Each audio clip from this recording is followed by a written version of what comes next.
at natatanging mga lider, opisyal ng pamahalaan at mga profesional mula sa iba't ibang sektor ang binigyang parangal sa ginanap na World Icon of Excellence and Leadership Awards 2026.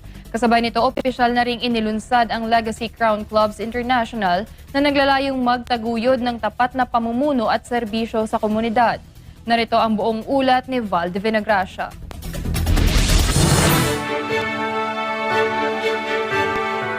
Isang pagkilala sa mga individual na nagsisilbing huwaran ng mahusay na pamumuno, integridad at dedikasyon sa serbisyo ang naging sentro ng World Icon of Excellence and Leadership Awards 2026. Dinaluhan ang prestiyosong programa ng mga opisyal ng pamahalaan, entrepreneurs, healthcare leaders, educators at iba pang awardees mula sa iba't ibang panig ng bansa kasabay ng opisyal na inaugurasyon ng Legacy Crown Clubs International. Legacy Crown Clubs International is more than a recognition of organization, but it is a family united by one purpose: to empower communities, inspire ethical leadership, promote humanitarian services, develop future leaders, and build bridges of friendship across nations. Ayon sa organizers, layunin ng organisasyon na bigyang dangal ang mga taong nagpakita ng natatanging ambag sa kanilang larangan, kasabay ng paghikayat sa mas marami pang leader na maglingkod ng may malasakit at integridad. Kabilang sa mga kinilala ang mga lingkod bayan na patuloy na nag-aabot ng tulong sa kanilang mga nasasakupan. Through public service above all, yung totoo ka talagang tumutulong sa mga tao, lalo na sa panahon na silang nagigipit. At saka meron naman akong laging programa na tinutulong sa mga tao. Binigyang diin din ng mga lokal na opisyal na ang tunay na diwa ng serbisyo publiko ay nakikita sa tapat at makataong pagkikitungo sa mamamayan. To those who wish to serve, enter public service not to be served, but to serve. Do not do it for fame, position, or praise. Do it because you care. Do it because you know what true leadership is: carrying the burden of others, not seeking honor for yourselves. Be honest even when no one is watching. Be consistent even when progress is slow. Remember, the people trusted you not to rule over them, but to stand beside them. Para naman sa mga kinatawan ng pribadong sektor, ang epektibong leader ay hindi lamang nagbibigay ng direksyon, kundi nangunguna rin sa pamamagitan ng magandang halimbawa. The true meaning of leadership is leading the way, being the first to lead the way so others may follow. Bukod sa mga lingkod bayan at profesional, pinarangalan din ang ilang negosyo at organisasyong patuloy na nagpapakita ng kahusayan sa kanilang industriya, habang nagbubukas ng oportunidad para sa mas marami.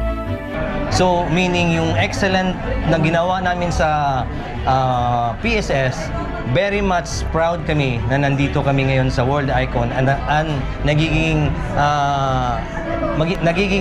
symbol kami sa isang MLM na nakatanggap kami ng ganitong award.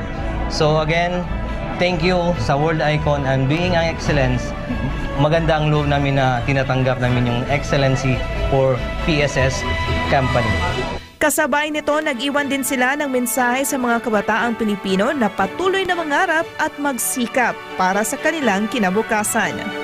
Sa Excellent Award na natanggap natin ngayon sa World Class, nagpapasalamat kami sa Panginoon, sa lahat ng mga leaders ng Mindanaon, then sa ating mga directors, sa Vice President natin, also sa pinaka-humble na CEO natin. Thank you so much for the Excellence Award na nakita nila yung trabaho namin sa whole Mindanao. Kaya ngayon sa mga kabataan, ito na po ang pinapangako namin sa inyo na network industry.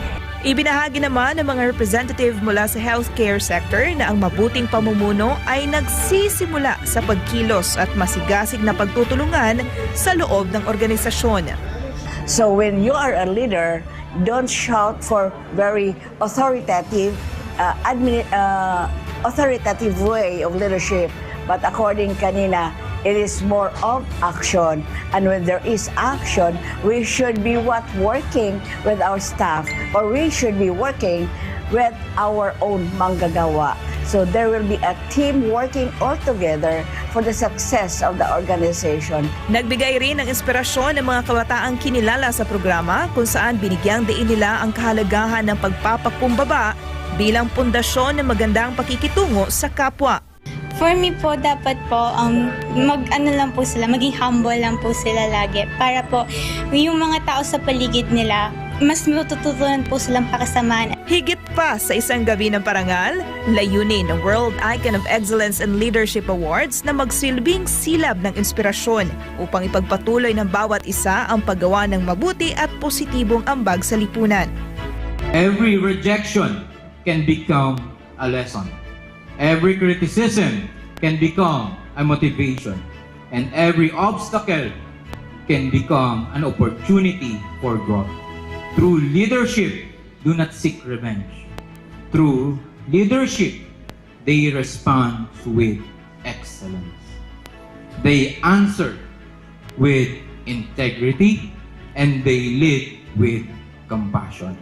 Let your success speak louder than your critics, and let your service become the legacy they can never diminish.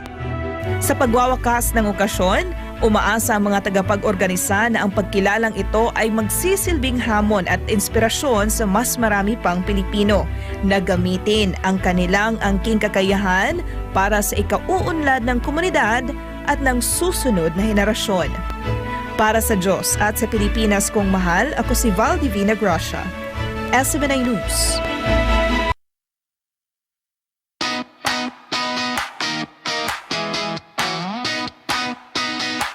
Sa Mindanao nagsimula